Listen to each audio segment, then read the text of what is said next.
ذرا یہ بتائیے فرحان صاحب کہ 10 دسمبر 1948 کو اقوام متحدہ کا جو منشور انسانی حقوق ہے وہ جاری ہوا. اچھا وہ بیسیکلی منوان خطبہ حجت الوداع کا ایک ریپلیکا ہے، ایک اس کا عکس ہے، وہیں سے ڈرائیو کیا ہوا سب کچھ. مگر دیکھا یہ جاتا ہے اور ظاہر ہے آپ بھی محسوس کرتے ہیں، ہم سب محسوس کرتے ہیں کہ اس کی روح پر عمل درآمد اس حوالے سے اس انداز سے نہیں ہوتا جس انداز سے ہونا چاہیے. یعنی اقوام متحدہ کے جو چارٹر ہے ایسا لگتا ہے جیسے تضادات کا شکار ہے کہ کشمیر کے لیے، فلسطین کے لیے، شام کے لیے، روہنگیا کے لیے، جہاں جہاں مسلمان ہیں ان کے لیے پالیسیز الگ ہیں اور اپنے لیے پالیسیز الگ ہیں. بتائیے ذرا. بسم اللہ الرحمن الرحیم. سب سے پہلے تو سر آپ کا میں بڑا مشکور ہوں کہ آپ نے اتنے امپورٹنٹ ٹاپک کے لیے مجھے یہاں پر بہت شکریہ آپ نے وقت دیا. سر دیکھیں، سب سے امپورٹنٹ چیز تو ہمیں یہ انڈرسٹینڈ کرنی ہے کہ ہم جس دنیا میں رہ رہے ہیں اس دنیا میں آج اکنامک اور پولیٹیکل پاور کون ہیں.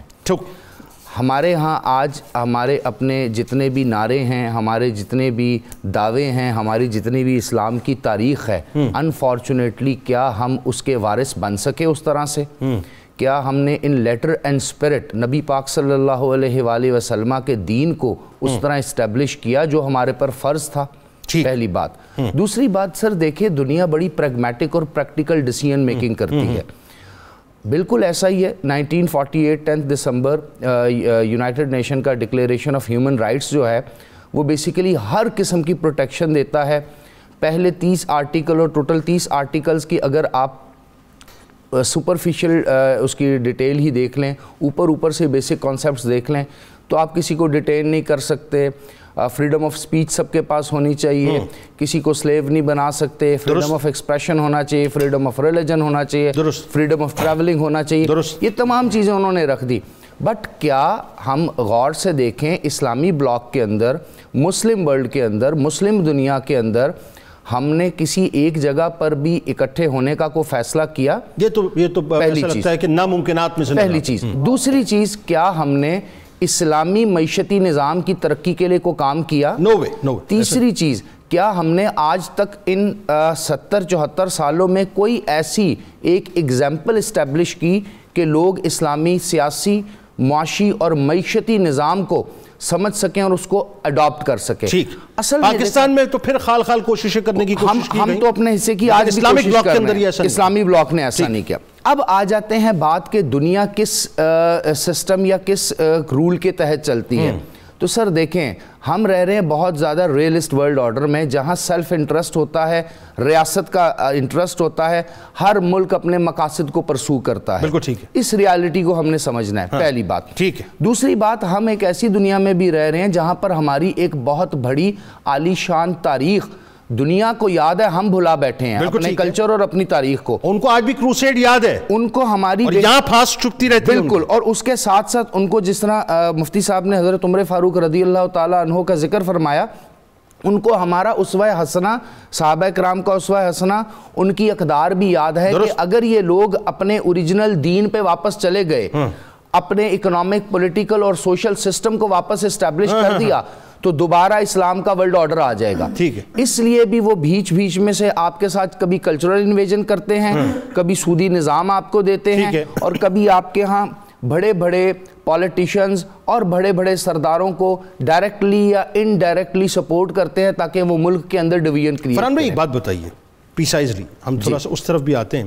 یہ جو بات آپ بتا رہے ہیں یہ بالکل ایگزیکٹلی اب یہ پلانٹیشن ہو گئی آپ کی گفتگو کی کہ تمید بن گئی اس میں. بالکل. اب اس میں ایک بات یہ بتائیے کہ اتنا جو انسانی خون بہہ رہا ہے کشمیر کے اندر، دیکھیں بات انسانی حقوق کی ہو رہی ہے، مطلب ان کو کتوں کے حقوق یاد آتے ہیں. ایسا ہی ہے. کیلیفورنیا میں نے پہلے بھی مثال دی تھی کہ الیکٹرک پول میں اگر ایک بلی کا بچہ پھنس جائے تو پورا کیلیفورنیا جو ہے وہ گھنٹوں تک جو جام ہو جائے اور وہ نکل آئے تو خوشی منائے. ان کو وہ نظر آتا ہے وہ بلی کا بچہ. لیکن وہ انسان کا بچہ جو مار رہے ہیں وہ کشمیر کے اندر، انسان کے بچے جو مار رہے ہیں فلسطین کے اندر، انسان کے بچے جو شام میں مار رہے ہیں، روہنگیا میں مار رہے ہیں، وہ ان کو نظر نہیں آتے. سر اس کی دیکھیں نا، میں نے گزارش آپ کو یہی کی کہ ہمیں پہلے فلسفہ سمجھنا ہوگا دنیا کس سٹینڈنگ پہ کھڑی ہے، لوگ سوچتے کیسے ہیں.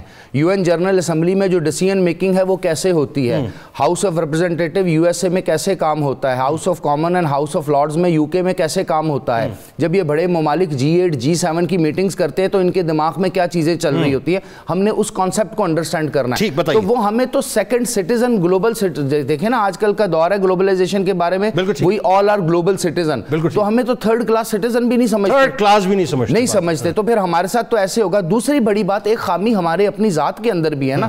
آپ مجھے بتائیں میانمار یعنی برما کے اندر جتنا سب کچھ ہوا ہے, ہم نے اس کے خلاف کتنی آواز اٹھائی, کتنا ہم نے ڈپلومیٹکلی مسلم ورلڈ نے نہیں اٹھائی, پاکستان سے اٹھی آواز مسلم ورلڈ نے, لیکن کس حد تک ہم نے انگیج کیا. سر دوسری امپورٹنٹ چیز ہے, اب آپ کے سامنے کشمیر کا ایشو ہے, آرٹیکل آپ دیکھ رہے ہیں 370-35 وہ کر دیا انہوں نے. اس کے بعد ہم نے کون سی ایسی ڈپلومیسی کی, کون سے ایسے مسلم ورلڈ کو, کون سے ایسے ویسٹرن ورلڈ کو, اور کہاں پر ہم نے جو انڈیا فالس فلیگ آپریشن کر رہا ہے وہاں پر میسیکرنگ کر رہا ہے, لاکھ سے زیادہ لوگوں کی وہاں پر قبریں مل چکی ہیں, کتنا کچھ میسیکرنگ. بلکہ افسوس کا مقام تو یہ کہ ہمارے ہی مسلم ورلڈ سے جو ہے نمائندہ لوگوں نے, نمائندہ ممالک نے جملہ کہہ دیا کہ جی کشمیر سے ہمارا تعلق ہی نہیں, مسلم ورلڈ کا تعلق ہی نہیں, جملے ہم تو ریکارڈ ہیں. تو سر میں یہی گزارش کرنا چاہتا ہوں کہ جب میں اور آپ کسی ایک پیج پر اکٹھے ہونا ہی نہیں چاہتے, آتے ہی نہیں ہیں, ہماری پولیٹیکل سوشل اکنامل اپنی لیمیٹیشنز ہیں, تو ان لیمیٹیشنز کے ساتھ ہم اسلام کا مقدمہ دنیا کے سامنے کیسے لڑیں گے. پہلی بات آپ دیکھیں نا, مسلم ورلڈ نے فلسطین کو بھی گیو اپ کر دیا نا. بالکل ایسا ہی ہے نا